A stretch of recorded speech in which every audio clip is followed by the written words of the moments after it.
There is a psalm that is so familiar, so deeply embedded in the cultural memory of the Western world, that it can be hard to actually hear it. King David's 23rd Psalm. The Lord is my shepherd, I shall not want. He makes me lie down in green pastures. He leads me beside still waters. He restores my soul. He leads me in paths of righteousness for his name's sake. Today we read Psalm 23 with Abraham Maslow, who spent his career studying people at the height of their human potential, and who identified a specific category of experience that he believed was one of the most significant and most neglected phenomena in all of psychology. He called it the peak experience. Maslow's hierarchy of needs is the model most people know, the pyramid, with physiological needs at the base, then safety, then love and belonging, then esteem, and at the top, self-actualization. The person who has their basic needs reliably met can move towards higher order concerns. The person whose basic needs are chronically unmet tends to be preoccupied with survival rather than flourishing. But Maslow was careful to say that self-actualization, the movement towards one's fullest potential, is not a destination, it is a process. And within that process, he identified specific moments of exceptional experience that he called peak experiences. Moments in which the person feels fully alive, fully present, fully themselves, in a way that ordinary daily life rarely provides. Moments in which the boundaries between self and world seem to dissolve, in which there is a quality of sufficiency, of having everything one needs, that is independent of the external circumstances. He studied these experiences across a wide range of people, artists and scientists, religious figures, and the ordinary people who happen to describe moments of extraordinary aliveness. And he noticed that despite the enormous variety of the circumstances, a mountain top, a piece of music, the birth of a child, a moment of sudden understanding, the experiences themselves shared certain qualities. They were characterized by what Maslow called be cognition, being cognition, as opposed to decognition, deficiency cognition. In ordinary daily experience, we perceive the world primarily in terms of what we need from it, what is useful, what is threatening, what is missing. In peak experience, this deficiency orientation temporarily dissolves. The world is perceived not as resource to be managed, but as something complete in itself, sufficient and fully real. The person in peak experience does not experience themselves as lacking anything. They are, in this moment, not wanting. I shall not want. The opening declaration of Psalm 23 is not primarily a theological statement about divine provision. It is a psychological description of a specific state of being. I shall not want does not mean I will have everything I could ever ask for. It means, in this experience, I am in a condition of not wanting. The deficiency orientation has, for the moment, lifted. Maslow would find this the most significant clause in the entire psalm, because the state of not wanting is the state that his research suggested was among the rarest and most valuable of human experiences. Most human consciousness, in Maslow's analysis, is organized around the perception of deficiency, around the gap between what is and what is needed. The person who can, even momentarily, experience existence from a place of fullness rather than lack, this is the person who is in the psychological territory that the psalm is describing. He makes me lie down in grass pastures.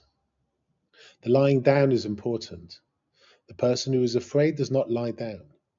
The animal that lies down in the open field is the animal that feels safe. And the pastures are green. The word carries the sense of freshness, of abundance, of the color of life. This is not sparse grazing. This is the kind of ground that requires no foraging, No calculation, no management of scarcity. The need is simply met. He leads me beside still waters, not the rushing water of the wadi in flood, the water that is dangerous, the water that threatens, the still water, the water that can be approached without fear, and the shepherd leads beside it. The verb is gentle, directional, without coercion. The experience is not of being driven or compelled, but of being accompanied towards something that is good. Maslow observed that peak experiences share a quality that he called effortlessness. The person in peak experience is not striving, they are not managing, they are not calculating. Something in the ordinary labor of being a self, the work of maintaining the self-image, the vigilance of self-protection, the management of the gap between what is and what is needed, has temporarily ceased. And in its ceasing, something becomes available that the striving itself prevented. He restores my soul. The Hebrew word translated as soul is nephesh, the breath, the life force, the animating principle of the person. And the word translated as restores is yeshobev. He turns it back. He brings it home. He returns it to itself. The soul that has been dispersed or depleted is gathered back and returned to the person. Maslow would find in this phrase a precise description of what peak experiences do. They restore the person to themselves. The person who emerges from genuine peak experience, from the moment of aliveness, of cognition, of the green pastures and the still water, reports feeling more themselves, not less, more real, more present, as if something that was scattered has been collected. The self that was running on deficiency consciousness, managing and calculating and worrying, that self is, in the peak experience, temporarily restored to the ground of its own being. The psalm then turns, with complete abruptness, to the valley. Even though I walk through the valley of the shadow of death, I will fear no evil, for you are with me. Your rod and your staff, they comfort me. There is no transition. The green pastures and the still waters are directly followed by the valley of the shadow of death. And what the psalmist is doing, whether consciously or not, is precisely what Maslow's research confirmed about peak experiences. They are always bounded by the non-peak. The valley makes the pasture what it is. The shadow makes the light visible. Maslow was clear that peak experiences do not remove the person from the ordinary conditions of human life. They do not solve the problems, eliminate the dangers, or guarantee the outcomes. The valley of the shadow of death is still a valley of the shadow of death.